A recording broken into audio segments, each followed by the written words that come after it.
ಅಮ್ಮನ ಹತ್ರ ನಾನ್ ಮಾತಾಡ್ತೀನಿ. ತಾವು ದಯವಿಟ್ಟು ಮಧ್ಯದಲ್ಲಿ ಮೂಗು ತೋರಿಸ್ದೇನೆ ಹಾಲಲ್ಲಿ ತೆಪ್ಪ ಕೂತಿರಿ. ಅಮ್ಮನ ವಿಷಯ ಗೊತ್ತಲ್ಲ, ನಿಮ್ಮ ನೋಡ್ತಿದ್ದ ಹಾಗೇನೆ ಮೈ ಮೇಲೆ ದೇವರು ಬಂದವ್ರಂಗೆ ಆಡ್ಬಿಟ್ರೆ. ಏನ ನೋಡ್ತಿದ್ಯಾ? ಮೈ ಮ್ಯಾಗ ದೇವ್ರ ಅಂದ್ರಲ್ಲ ಹೆಂಗ ಬರ್ತೈತೆ ಅಂತ ನೋಡಿದಿರಿ. ಹಿಂಗ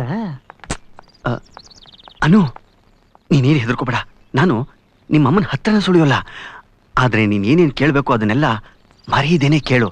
ನಿಮ್ಮ ಅಪ್ಪನ ಹತ್ರ ದುಡ್ಡಿಲ್ಲ ಅಂದ್ರೆ ಈ ಮನೆ ಪೇಪರ್ ಇಸ್ಕೋ, ಒತ್ತೆ ಇಟ್ಬಿಟ್ಟು ಹಣ ತಗೊಳ್ಳೋಣ. ಅದಕ್ಕೆ ಅಪ್ಪ ಒಪ್ತಾರೋ ಇಲ್ವೋ ಗೊತ್ತಿಲ್ಲ. ಅಮ್ಮನ ಹತ್ರ ನಾನು ಮಾತಾಡ್ತೀನಿ.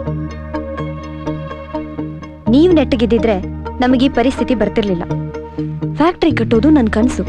ಇಷ್ಟೊತ್ತಿಗಾಗ್ಲೇ ಮುಗ್ದೋಗಿರೋದು. ನೀವೇ ಎಲ್ಲ ಹಾಳು ಮಾಡಿದ್ರಿ. ಕಮಾ, ನಾನು ಆ ಕಾಂಟ್ರಾಕ್ಟರ್ ನಮಗ್ ಮೋಸ ಮಾಡ್ತಾನೆ ಅಂತ ನನಗೇನ್ ಗೊತ್ತಿತ್ತು? ಯಾಕೆ? ಅವ್ನ್ ನಿಮ್ ಫ್ರೆಂಡೇ ತಾನೆ. ಅದು ನಿಜ. ಅವ್ನ್ ದುಡ್ಡು ಎತ್ಕೊಂಡು ಓಡೋಗ್ತಾನೆ ಅಂತ ನನಗೆ ಗೊತ್ತಿರ್ಲಿಲ್ವಲ್ಲ. ಸರಿ, ಮತ್ತೆ ಶುರು ಹಚ್ಕೋಬೇಡಿ. ನಾನು ಅಮ್ಮನ ಹತ್ರ ಮಾತಾಡ್ತೀನಿ. ಏನಾಗುತ್ತೋ ನೋಡೋಣ. ತಾವು ಮಾತ್ರ ದಯವಿಟ್ಟು ಅಲ್ಲಿ ಎಲ್ಲೂ ಸುಳಿಬೇಡಿ. ಅಯ್ಯೋ, ಮನೆ ಒಳಗಡೆನೆ ಬರೋಲ್ಲ.